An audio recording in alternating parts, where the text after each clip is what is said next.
Assalamualaikum warahmatullahi wabarakatuh. Alhamdulillahirabbil alamin. Wa bihi nasta'inu ala umuri dunya waddin. Assalatu wassalamu ala asrofil anbiya'i sayyidina Muhammadin wa ala alihi washabihi ajmain amma ba'du.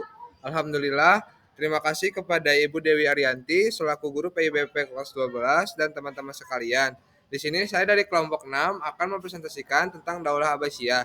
Sebelumnya, izinkan saya dan teman-teman saya memperkenalkan diri. Nama saya Hanif Sabilur Rasyad. Izin memperkenalkan diri, nama saya Junita Prameswara. Nama saya Radwa Sejadilah Sahid. Nama saya Sefira Dwi Aribianti. Dan salah satu rekan saya yang sedang sakit yaitu Ria Winingsih. Kemudian yang pertama ada perkembangan Daulah Abbasiyah. Daulah Bani Abbasiyah diambil dari nama Al-Abbas bin Abdul Muthalib, yaitu paman dari Nabi Muhammad SAW. Pendirinya ialah Abdullah As-Saffah bin Ali bin Abdullah bin Al-Abbas, atau lebih dikenal dengan sebutan Abul Abbas As-Saffah. Berdirinya antara tahun 132 sampai 656 Hijriah atau 750 sampai 1258 Masehi. Pusat pemerintahannya ialah di kota Baghdad dan menduduki singgasana khilafah Islamnya selama 5,5 abad. Lalu yang kedua ialah puncak kejayaan dari Daulah Abbasiyah. Terjadi pada masa kekhalifahan Harun al-Rasyid dan al-Ma'mun. Yang pertama ialah pendirian Baitul Hikmah, yang kedua ialah kemajuan sains dan teknologi, dan yang ketiga ialah filsafat dan pemikiran, keempat ialah pembangunan infrastruktur, kelima ialah ekonomi dan perdagangan, dan yang terakhir ialah kebudayaan dan juga seni. Selanjutnya, di sini saya akan menjelaskan berbagai peninggalan dinasti Abbasiyah. Yang pertama ada Istana Ukhaidir. Dibangun pada tahun 775 di sekitar Kufa, sebuah wilayah yang terletak sekitar 200 km selatan Baghdad. Istana ini memberikan gambaran yang cukup jelas tentang struktur kota melingkar. Area luas kompleks ini dikelilingi oleh dinding setinggi 19 meter dan memiliki bentuk persegi panjang dengan ukuran tepat 175 meter x 169 meter. Di dalam kompleks tersebut terdapat berbagai halaman, aula, sebuah masjid, dan fasilitas pemandian.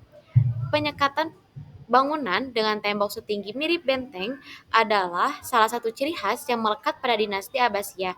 Dengan membangun tembok tinggi tersebut, mereka berharap dapat meningkatkan keamanan saat melaksanakan berbagai kegiatan, termasuk pelaksanaan upacara-upacara megah di dalam istana. Nah, selanjutnya ada Masjid Agung Samarra.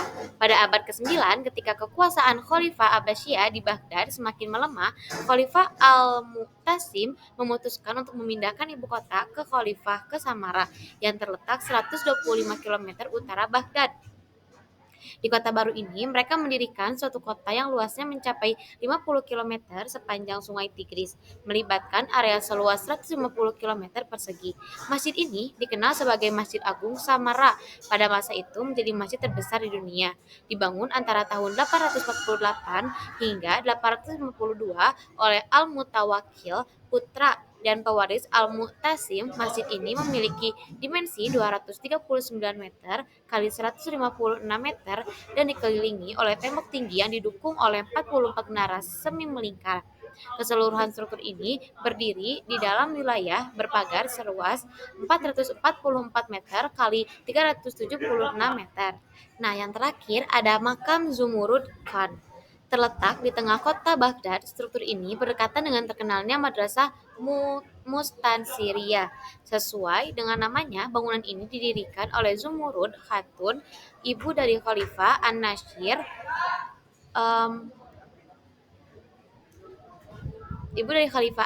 Lidinillah, yang menjabat sebagai Khalifah Bani Abbasiyah ke-34 dari tahun 1180 hingga 1225. Kompleks pemakaman ini telah mengalami beberapa kali pemugaran, termasuk pada tahun 1590 oleh negarawan kekhalifahan Utsmani, Cigalazade Sinan Pasha, dan kemudian pada tahun 1969 oleh Badan Wakaf Irak. Peninggalan dinasti Abbasiyah tidak hanya menjadi saksi bisu dari masa keemasan Islam, tetapi juga memperkaya sejarah dunia dengan keindahan dan kearifan yang diwariskan. Peninggalan ini memberikan inspirasi tentang pentingnya menjaga dan menghargai warisan budaya untuk generasi Nah, mendatang. selanjutnya ada beberapa khalifah terkenal dari Daulah Abbasiyah beserta penjelasan singkat tentang masing-masing. Yang pertama ada Abu Abbas As-Saffah tahun 750 sampai 754 Masehi. Khalifah pertama Daulah Abbasiyah, dia mendirikan kekhalifahan ini setelah mengalahkan Bani Umayyah dan mendapatkan gelar As-Saffah karena kebijakannya yang keras terhadap musuh politiknya. Nah, lalu yang kedua ada Abu Ja'far al-Mansur pada tahun 754 sampai 775 Masehi. Al-Mansur merupakan khalifah kedua yang memperkuat kekuasaan Abbasiyah, mendirikan kota Baghdad sebagai ibu kota dan pusat ilmu pengetahuan di bawah kepemimpinannya. Abbasiyah menjadi lebih stabil dan terorganisir. Lalu yang ketiga ada Harun al-Rashid 786 sampai 809 Masehi. Khalifah yang dikenal karena kemajuan ilmu, pengetahuan, seni dan budaya. Masa kepemimpinannya dianggap sebagai puncak kejayaan Abbasiyah dengan Baghdad menjadi pusat peradaban Islam yang maju. Nah, lalu yang keempat ada Al-Ma'mun tahun 813 sampai 833 Masehi. Terkenal karena mempromosikan filsafat dan ilmu pengetahuan. Al-Ma'mun mendirikan Baitul Hikmah, sebuah pusat penerjemah dan penelitian yang menjadi simbol perkembangan intelektual pada masa Abbasiyah. Lalu yang kelima ada Al-Mu'tasim tahun 833 sampai 842 Masehi. Khalifah yang memperkuat militer Abbasiyah dengan merekrut pasukan dari Turki. Ia juga memindahkan ibu kota ke Samara untuk menjaga stabilitas militer dan pemerintahan. Lalu yang keenam ada Al-Mutawakkil tahun 847 sampai 861 Masehi. Khalifah yang berupaya mengembalikan Abbasiyah ke ajaran ortodoks Sunni, namun kebijakannya yang keras terhadap kelompok Syiah dan kelompok lainnya memicu konflik internal. Selanjutnya, Al-Mutadid pada tahun 892 sampai 902 Masehi berhasil memulihkan sebagian kekuasaan Abbasiyah yang melemah akibat pemberontakan dan masalah internal. Al-Mutadid memperkuat kontrol pemerintahan dan memulihkan beberapa wilayah yang sempat lepas. Yang kedelapan yaitu Al-Qadir dari 991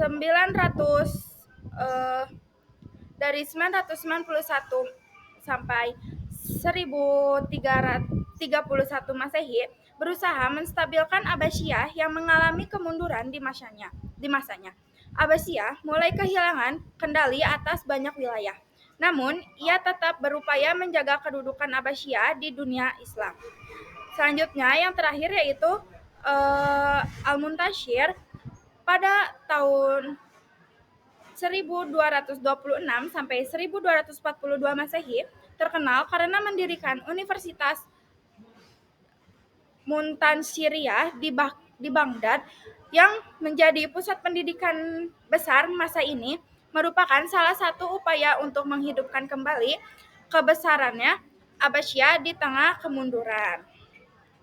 Nah, lalu poin selanjutnya yaitu analisis peradaban Islam pada Daulah Abbasiyah.